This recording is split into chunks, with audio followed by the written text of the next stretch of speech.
Hay cosas en México que no aparecen en las guías turísticas. Cosas que los locales conocen pero nunca cuentan a extraños. Esta es la historia de un joven pescador del río Papaloapan en Veracruz. Lo que le ocurrió cambió su vida. Para siempre.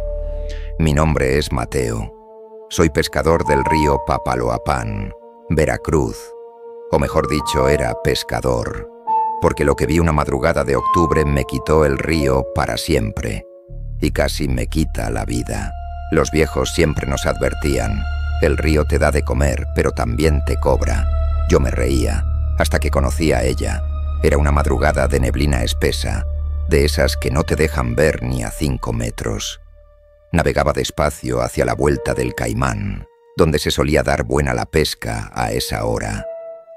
Entre la cortina de niebla vi una mancha blanca a lo lejos. Pensé que era basura, un pedazo de unicel. Pero la mancha se movía paralela a la orilla, en contra de la corriente. Apagué el motor para escuchar mejor. En el silencio absoluto del río, la vi moverse con una suavidad que no era normal. Era una figura delgada, alta, parecía una persona. Grité pensando que era alguien en una canoa pequeña. No hubo respuesta. La figura siguió su camino, deslizándose sobre el agua sin hacer ni una sola onda. Y así como apareció, se la tragó la neblina. Unos días después volví a salir antes del alba. Y la volví a ver. Ahora estaba más cerca. Inconfundiblemente era una mujer. Vestía un traje largo y blanco que parecía flotar a su alrededor. Su cabello era negro, muy negro y lacio, y le caía sobre los hombros y la cara, ocultando sus facciones. Y entonces noté el detalle que me heló por dentro. Caminaba sobre el agua. No, caminar no es la palabra. Se deslizaba. No movía las piernas, no se balanceaba. Era un movimiento fluido, constante, como si una fuerza invisible la empujara sobre la superficie del río. El borde de su vestido blanco tocaba el agua oscura, pero no se mojaba. Y no se le veían los pies. Era como si terminara en la nada, justo donde empezaba el reflejo en el agua. Mi corazón empezó a latir a 1000 por hora. Sentí un sudor frío en la nuca. Esta vez no había duda. No era un tronco, no era una garza, no era mi imaginación. Era ella, la mujer de la que hablaban los viejos. Don Anselmo me lo advirtió ese mismo día. La viste, ¿verdad? Te lo dije, Mateo, no es cuento. Es una advertencia. El río tiene sus secretos, sus dueños, y esa mujer es uno de ellos. No la busques. Si la vuelves a ver, apaga el motor, reza un Padre Nuestro, y no te muevas hasta que se vaya, y jamás, por lo que más quieras, intentes acercártele. El consejo me entró por un oído y me salió por el otro.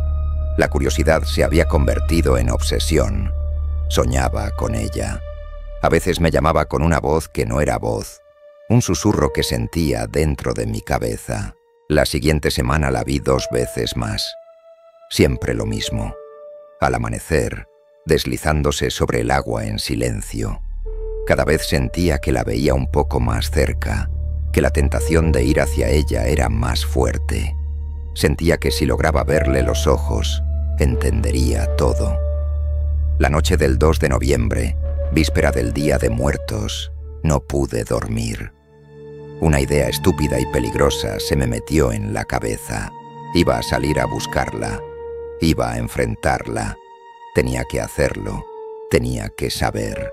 Me levanté a las 3 de la mañana. Sofía y mis 2 hijos dormían profundamente. Salí de la casa sin hacer ruido, como un ladrón. La noche estaba extraña.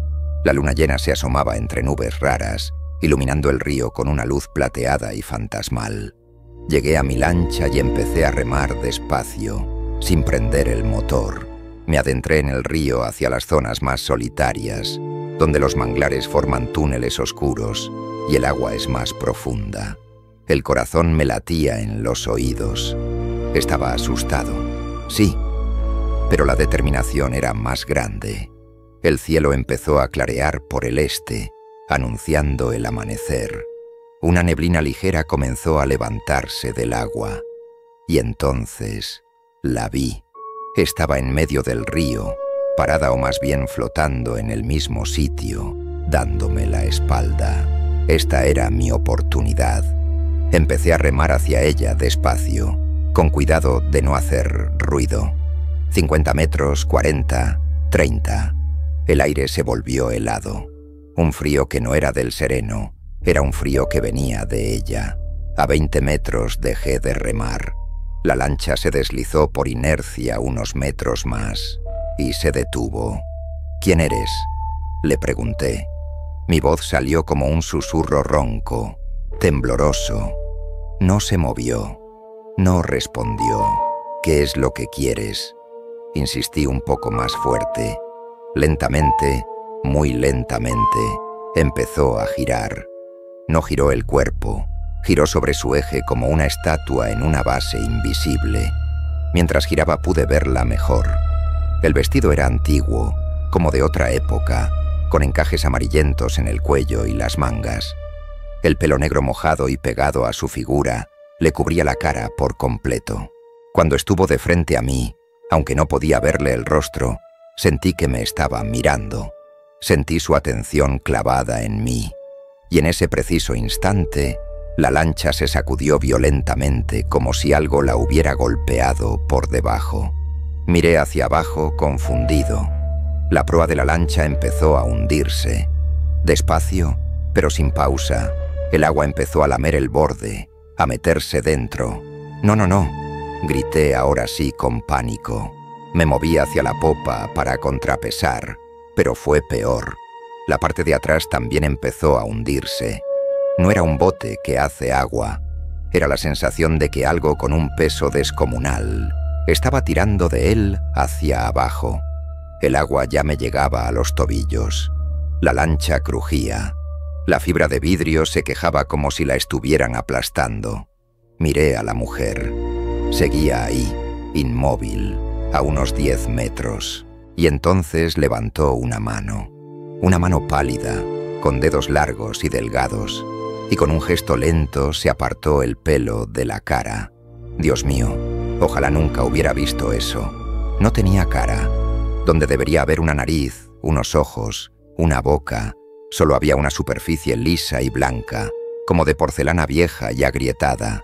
No había facciones. Era un vacío, una nada aterradora. Y sin embargo yo sabía, sentía con cada fibra de mi ser, que esa cosa me estaba mirando, que se estaba alimentando de mi terror. El grito se me atoró en la garganta, el pánico se apoderó de mí. El agua ya me llegaba a las rodillas. La lancha se hundía cada vez más rápido. Miré el agua oscura a mi alrededor y tuve la certeza de que no eran manos invisibles las que me jalaban. Eran las manos de los ahogados, de todos los que el río se había tragado, convocados por ella. Sentía sus dedos fríos en el casco, tirando, arrastrando la lancha y a mí con ella hacia el fondo. En un último acto de desesperación me lancé al agua. El frío me cortó la respiración. Nadé con todas mis fuerzas hacia la orilla, sin atreverme a mirar atrás. Escuché un sonido horrible, el glugluteo final de mi lancha al ser devorada por el río. Nadaba y sentía que algo me rozaba las piernas, que me querían agarrar de los pies para jalarme. Lloraba, tragaba agua, rezaba a todos los santos que conocía. No sé cómo llegué a la orilla. Me arrastré fuera del agua, temblando incontrolablemente, cubierto de lodo y plantas acuáticas. Me quedé tirado en la tierra, tosiendo y vomitando agua del río. Cuando tuve el valor de levantar la vista, ella ya no estaba. El sol empezaba a salir pintando el cielo de colores hermosos, como si nada hubiera pasado. El río seguía su curso, tranquilo y majestuoso, guardando su terrible secreto. Perdí mi lancha, mi única forma de ganarme la vida. Durante meses tuve pesadillas horribles. Me despertaba gritando, sintiendo que me ahogaba. Ahora trabajo en la construcción, de albañil.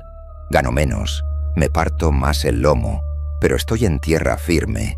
No he vuelto a pisar una lancha desde esa noche. Ni siquiera me acerco a la orilla del río al amanecer o al atardecer. A veces, cuando paso por el puente y lo veo desde arriba, siento un escalofrío. El Papaloapán ya no es mi casa. Es la tumba de mi lancha y la tumba de la persona que yo era antes. Y sé que ella sigue ahí, deslizándose en silencio, esperando a otro curioso, a otro tonto como yo que se atreva a buscarle la cara.